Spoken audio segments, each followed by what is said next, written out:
Second part of this, ladies and gentlemen. Let's see what the man got to say. Remember to like, share, and subscribe to the platform. Do remember that the Cash App is now available.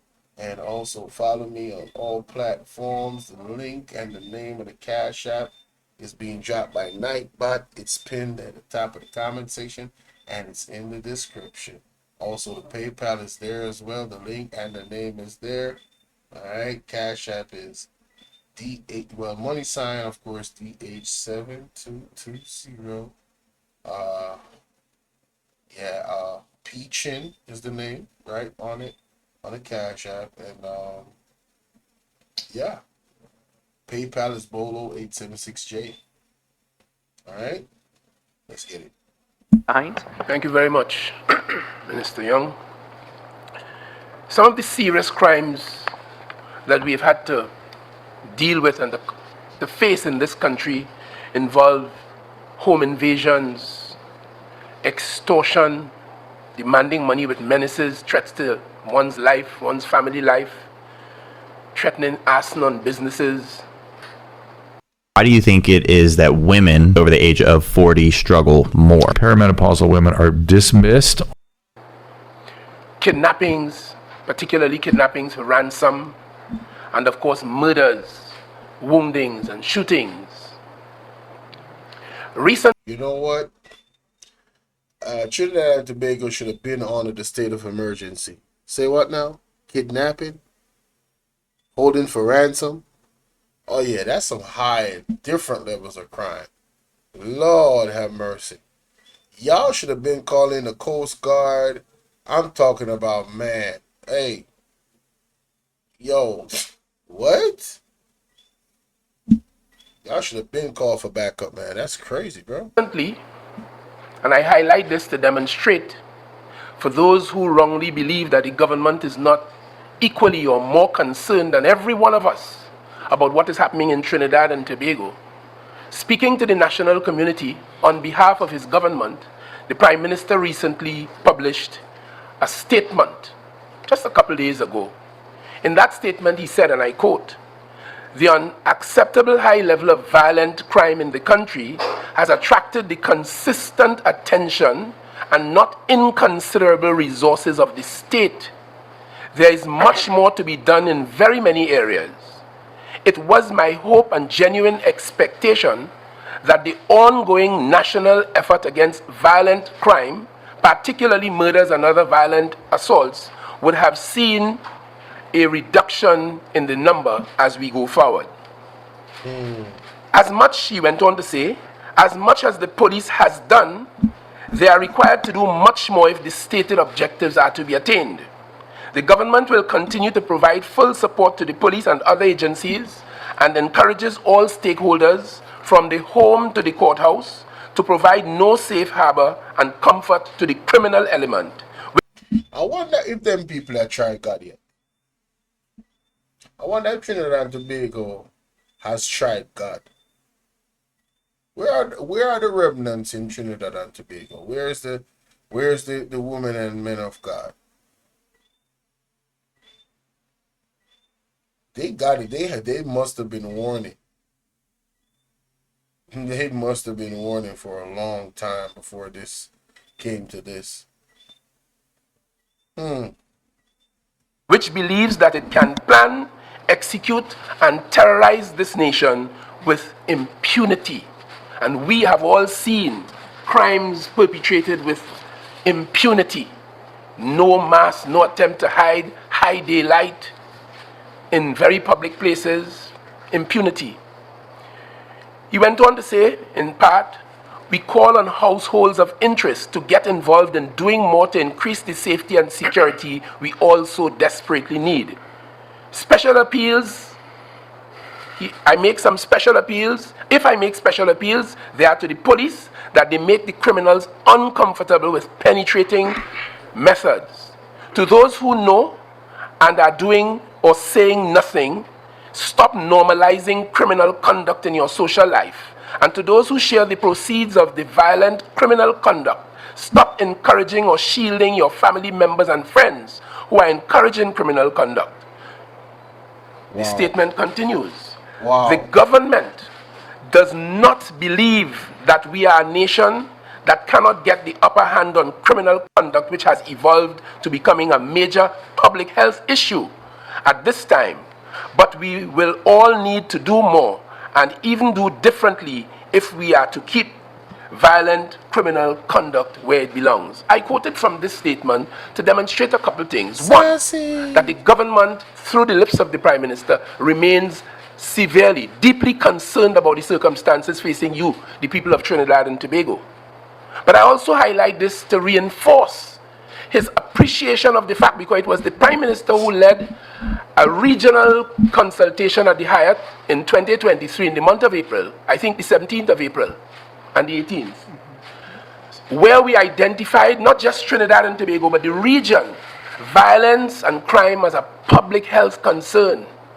So he's calling on all of us, treating it the way COVID-19 was handled by all of us, making personal sacrifices. I don't like how he using that. I don't like that. That's a red flag for me, sir. Why are they bringing up C-19? Why are they bringing up using those draconian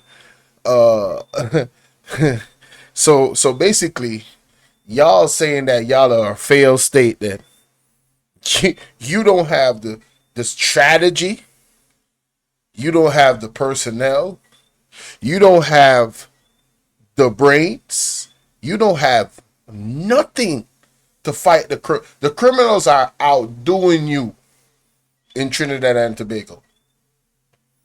So you gotta impose, exploit innocent people's constitutional rights to quote unquote catch these criminals. Why are they using C-19 as a like this is the blueprint? I don't like that. That smells really fishy to me. This is why I'm at the point where I'm saying, who benefits from this the most? Who is the unseen hand in Trinidad and Tobago? What? When the coast is clear, right? Because you know how they do. No chaos is they don't waste the chaos, right? Who will be the beneficiary of them taking these draconian measures? 2 months from now, they're gonna say, and this is just my estimate, 2 months from now, they're gonna go, we have to do more. We have to take away more of your rights to get this under control. This is how much y'all want to bet? It's the same blueprint because they talking about C-19, right? How much y'all want to bet?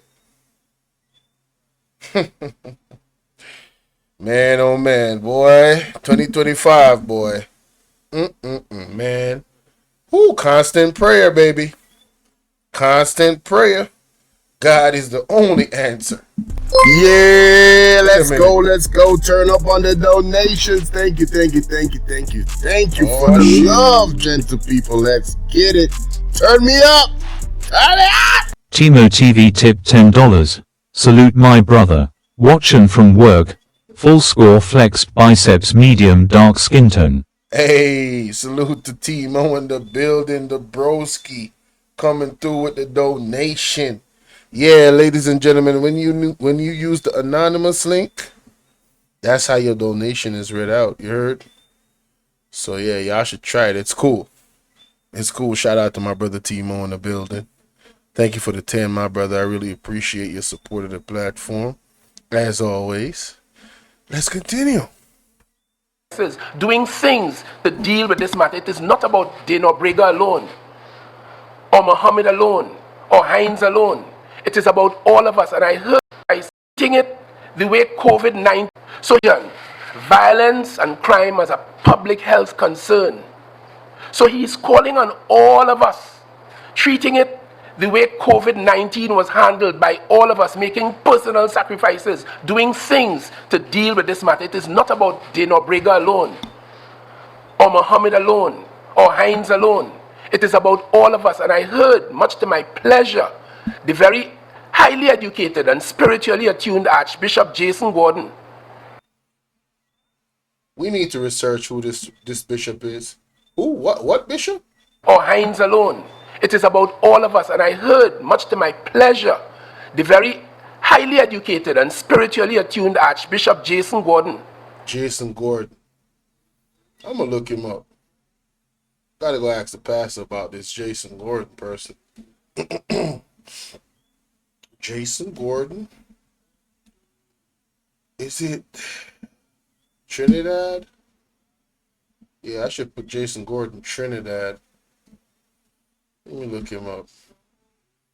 Charles Jason Gordon. Trinidad, Roman Catholic.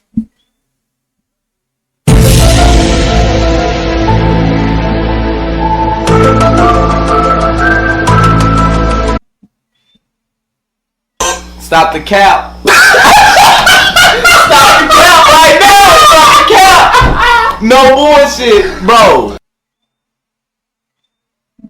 Hey, who mans is this? Oh, mans is this?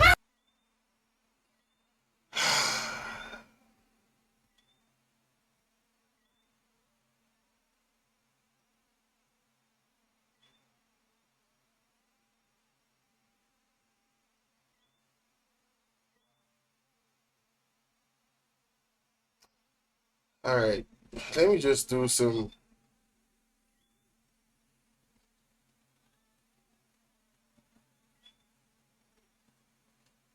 Let me just do some research.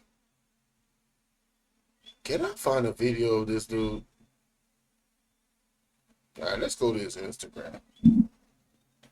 Archbishop got his Instagram.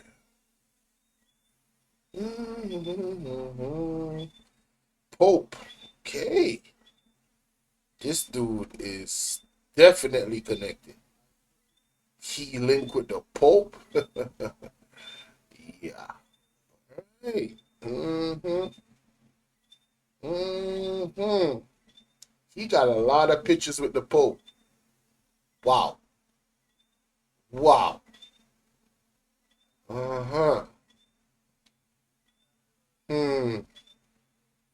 How is the spiritually in tuned bishop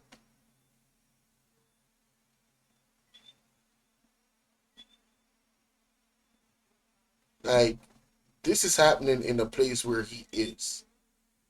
Maybe that's a bad question. Man, you know, has he warned them of any, you know how the prophets say, yo, we need to fast, we need to pray, this is gonna happen, like, yeah, this is screaming conspiracy. I'm sorry if I'm sorry, y'all. Yeah, this is screaming conspiracy for me. This man has made two references already that is irking my spirit, and I cannot help myself. He mentioned C-19 measures and this Archbishop. Deal with this matter. It is not about Dino Brega alone, something ain't or right. Muhammad alone, or Heinz alone. It is about all of us. And I heard, much to my pleasure, the very highly educated and spiritually attuned Archbishop Jason. Highly educated and spiritually attuned? So he never warned y'all? He never got no word from, I'm just asking. He never got no word of his spiritually attunedness, of none of this that is coming to Trinidad. No way that God said, this is the way you're going to solve the problem. You as the country have to do, like, there's nothing. I'm just asking. I don't know. Gordon, the Archbishop of Port of Spain, he, in a recent interview with CNC3, endorsed this approach, the public health issue approach. I know this is a conspiracy. Oh, yeah, this is definitely... He's speaking about the public health approach way too much. Ladies and gentlemen, prepare for 2025. Lord have mercy. We are going to face it. Yeah, we gonna face it, boy. You thought C-19 was a battle? Man, when these people start, boy, Measure the very highly educated and spiritually attuned Archbishop Jason Gordon, the Archbishop of Port of Spain. He, in a recent interview with CNC3, endorsed this approach, the public health issue approach, and called equally on all of us. I was quite happy to see that. In my view, he began a conversation, or continued a conversation begun by this government, a conversation that will only take us into positive places. Recently, I thought my daughter was crazy for squeezing in chair yoga until I saw her after a couple of weeks. I made it my goal to get a toned body as soon as possible. two youngsters, a 13-year-old, I think, and a 15-year-old, found a firearm in a closed basket in a house somewhere in South Trinidad. So it is reported.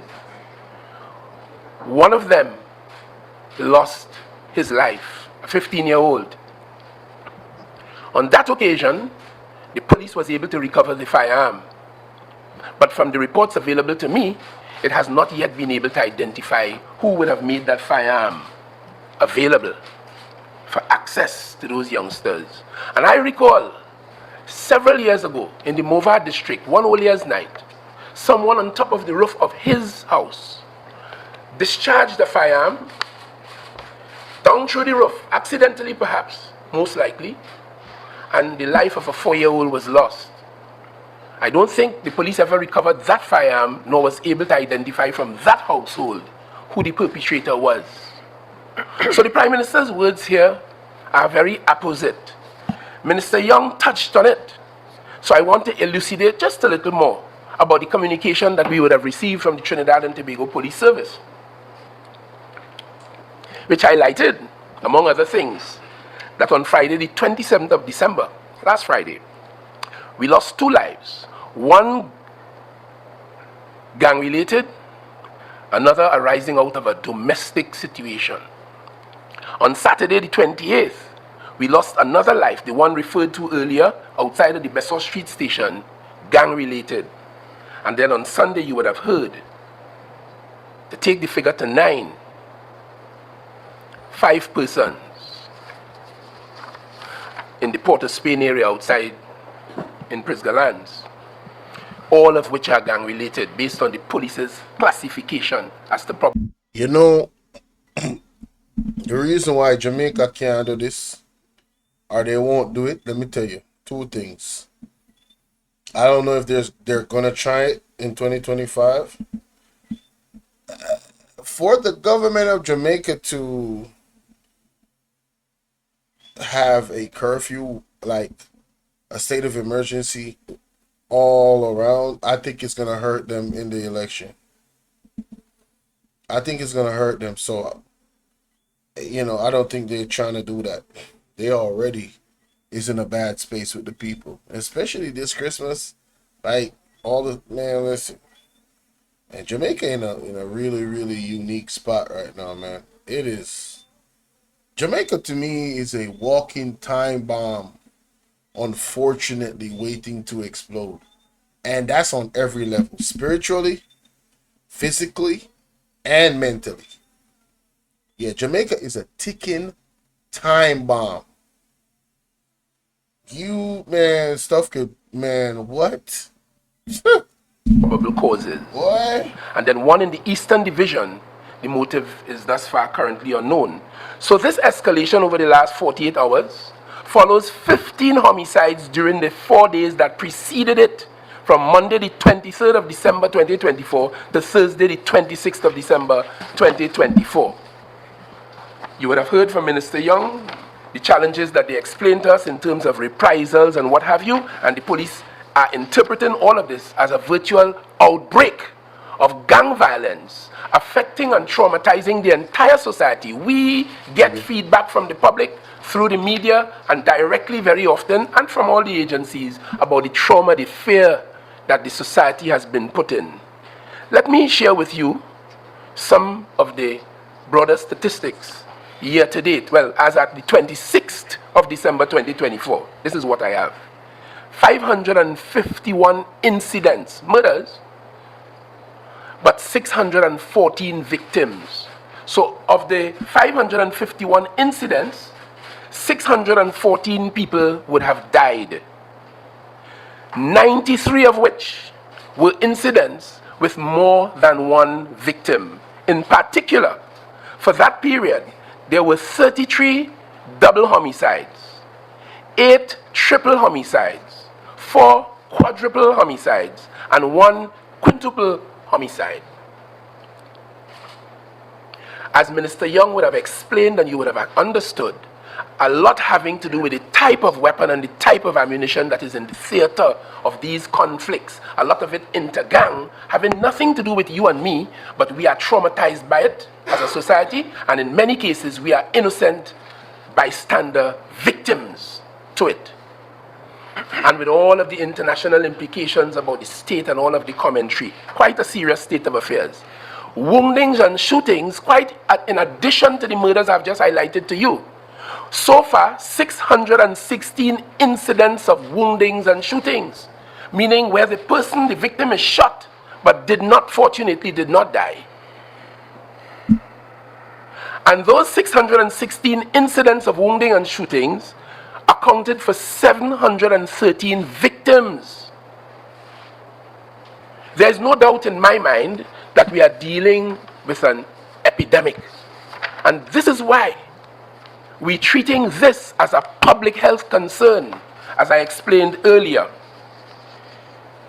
We, at the Ministry of National Security, making our contribution to the deliberations that transpired over the last few hours leading to the declaration of a public emergency, we consider this to be a very necessary and useful development. It will give the police service, supported by the Defense Force, the leverage to fight back against these trends on your behalf, the law-abiding citizens of Trinidad and Tobago. The way the So, I can't help but compare Jamaica. I'm sorry. I live here. All right. Did you see what I just showed y'all? Maybe you guys are just listening and you're not paying attention to the screen. So at the sound of my voice, give an eye to the screen, ladies and gentlemen. This article was published December 9th. This is the Gleaner. All right, December 9th. I want you to look at what it said right here. 25 homicides start December. Now, this was documented. See, the Jamaica Constabulary Force reports that as at December 7th, the unalive toll stood at such and such, whoop-de-whoop-de-whoop. So at December 7th, ladies and gentlemen, we had in 7 days, a week, 25 homicides. There was not a state of emergency. Christmas was not shut down, and they still maintain that crime was down 18% compared to the year before. I don't know what that even means, but yeah, this is Jamaica. I said this earlier on my live that I did. The fact that I'm alive, not that I'm into anything, but the way how Jamaica is going is like you could just be a casualty regardless. Innocent people have died all throughout the year from homicides. I'm talking about massacres have happened. The first time we've seen that, well, I've seen it. I ain't never seen or heard about no massacre happening in Jamaica. The only massacre I know is the artist. All right, that's it. He does his rapping and his dancehall music or whatever, but I ain't never seen no massacre. 6, 7, 8 people one time type of ish. Crazy. 25 people in a week, bro. That's 3+ people a day. Is this like, what are we doing? Trinidad out here locking it down. You heard? Locking it down. And I believe Jamaica wants to do that too. But Andrew wants to win the election. So I don't know. I don't know if they're gonna pull that trigger if they see like they're gonna lose the election next year. I don't know. Something to look into. Something to keep an eye on. You know? Let's continue. Regulations are going to be structured, as you would have heard Minister Young elucidate, are intended to deal specifically with the lawless and the lawbreakers, and to allow the law-abiding citizenry, the business operators, individuals, groups, to operate their lives as they would normally and ordinarily do. But by our focus on the criminal elements, they will now be allowed to carry on their lives in the peace that we all deserve, in the peace that we all expect. So this is a welcome development for us in national security. I can tell you that operations are underway.